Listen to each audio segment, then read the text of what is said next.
예전에는 KBS와 MBC 등 한두 개 방송밖에 없었습니다. 크리스마스 때가 되면 각 방송국별로 특집 방송을 하는데 대개 쉽게 삼손과 데릴라, 다윗과 골리앗, 배너 등등 예수님이 등장하는 영화들이 많았습니다.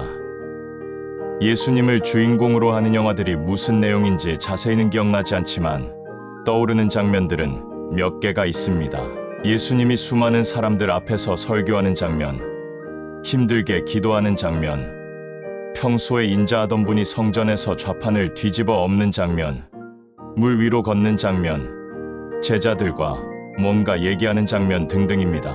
여기에 곁들여 또 하나 생각나는 장면이 세례 요한이 예수님 머리에 손을 얹고 세례를 주는 장면입니다. 이 세례에서 꼭 등장했던 장면들이 떠오릅니다. 예수님과 세례 요한의 가벼운 논쟁, 형님 먼저, 아우 먼저 하면서 서로 양보를 합니다. 결국 요한이 져서 그가 예수님 머리에 손을 얹고 안수하며 세례를 주는 장면, 그리고 카메라 앵글은 하늘을 향하고 커다란 광채가 구름 사이로 쏟아져 내립니다.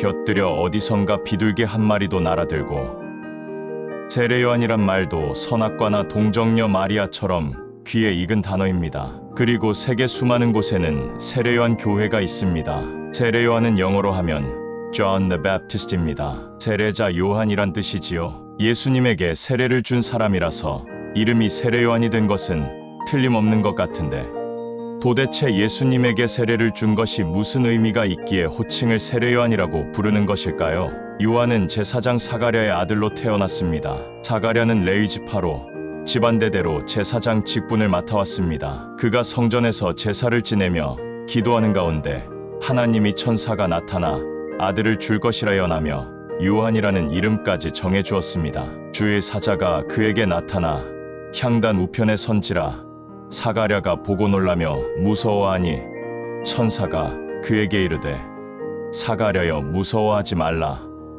너의 간구함이 들린지라 내 아내 엘리사벳이 내게 아들을 낳아주리니 그 이름을 요한이라 하라. 그럼 제사장의 직분은 무엇인지 잠시 알아봅시다. 이는 레위기에 상세히 기록되어 있습니다.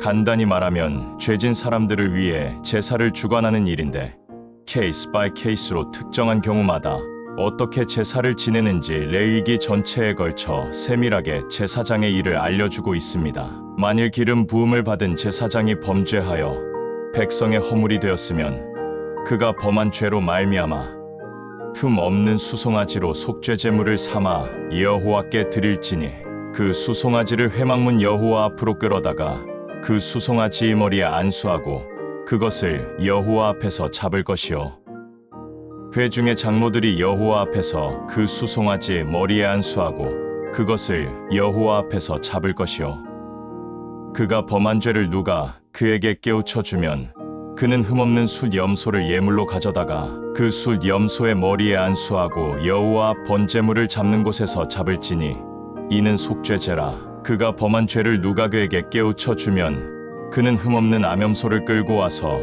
그 범한 죄로 말미암아 그것을 예물로 삼아 그 속죄제물의 머리에 안수하고 그 제물을 번제물을 잡는 곳에서 잡을 것이요 어느 경우의 제사이든 제물은 흠없는 놈이어야 하며 희생물을 잡기 전에 그 머리에 안수를 해야 하는 것입니다. 왜 희생제물은 흠이 없어야 하고 왜 잡기 전에 안수를 해야 하는 것일까요? 제사장이 하는 일은 죄를 사함받기 위한 제사를 지내는 일이고 그 제사의 핵심은 세 가지입니다. 제사장은 흠 없는 제물을 준비하고 그 머리에 안수하고 그 놈을 잡습니다. 동정녀 마리아 편에서 이야기했던 시꺼먼 죄를 대신 뒤집어 씌우기 위해서는 깨끗한 제물이 필요하다는 것과 선악과에서 말했듯이 죄의 값은 사망이므로 희생제물을 죽이는 것은 이해할 수 있을 것입니다. 그런데 제물의 머리에 대고 하는 안수는 무엇 때문일까요? 안수라는 단어를 사전에 찾아봅시다. 기도를 할 때 또는 성직수 여식이나 기타 교회 예식에서 주례자가 신자의 머리 위에 손을 얹는 일이라고 합니다.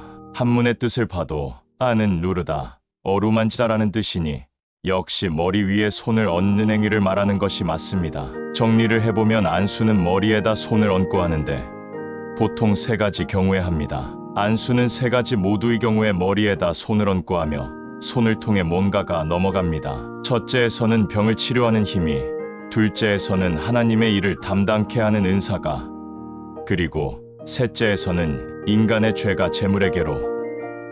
예수님 머리에 안수하는 목적으로 예수님이 병을 치료한다는 것은 있을 수 없는 일이며 하나님 당사자에게 하나님 일의 직분을 담당케 한다는 것도 어불성설입니다. 나머지 하나는 바로 무엇인가를 넘겨준다는 것입니다. 그렇다면 퍼즐이 풀립니다. 예수님은 죄가 전혀 없는 하나님의 독생자이며 어린 양으로 이 세상에 오셨습니다. 세례 요한이 예수님에게 세례를 줍니다. 세례 요한이 예수님의 머리 위에 안수를 합니다. 예수님께로 죄가 넘어갑니다. 이튿날 요한이 예수께서 자기에게 나아오심을 보고 이르되 보라, 세상 죄를 지고 가는 하나님의 어린 양이로다. 세례 요한에게 안수를 받으심으로 세상 죄에 당연히 포함되는 내 죄가 모두 예수님께로 넘어갔습니다. 나의 죄는 흰눈같이 사라져버렸습니다. 하나님 아버지, 세례 요한이 세례로 예수님께로 넘어간 내 죄는 예수님이 보혈로 완벽하게 도말되었습니다. 하나님 아버지의 놀라운 은혜에 감사를 드립니다. 우리 하나님 아버지를 찬양합니다. 세례 요한 2편에서는 세례 요한이 누구인가 좀 더 깊이 살펴보겠습니다.